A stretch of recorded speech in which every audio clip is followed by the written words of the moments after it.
ব্যক্তিগত উপাত্ত সুরক্ষা আইন 2024-এর খসড়ার বেশ কিছু উপাদানে তথ্য সুরক্ষার চেয়ে নিয়ন্ত্রণ প্রাধান্য পেয়েছে বলছে টিআইবি।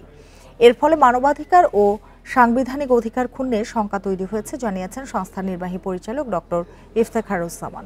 বিকাশে কম খরচে ক্যাশ আউটের লিমিট বেড়ে 50,000, প্রিয় এজেন্টও 2টা। সকালে রাজধানীর ধানমন্ডিতে এক সংবাদ সম্মেলনে এসব কথা জানান ডক্টর ইফতেখারুজ্জামান। টিআইবির পর্যালোচনায় বলা হয়েছে, আইনের খসড়ার আগের চেয়ে জনসম্পৃক্ততার সুযোগ বেশি রাখা হয়েছে, তবে অনেক ক্ষেত্রে তথ্যের নিয়ন্ত্রণ প্রাধান্য পেয়েছে।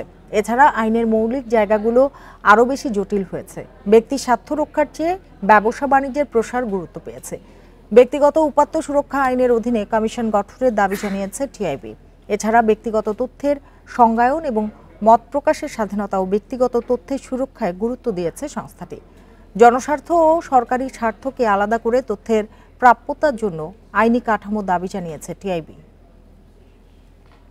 আমরা উভয় মনে করছি যে এটি এমন একটি আইন হয়েছে যেটাতে অংশীজনকে মোটামুটিভাবে প্রশংসনীয় ভাবে অন্তর্ভুক্ত করা হয়েছে। যদিও সেখানে অনেক সময় রিলাক্টেন্স ছিল, আমরা যেগুলো সব কথা বলেছি সবই মানা হয়েছে সেটা বলতে পারবো না।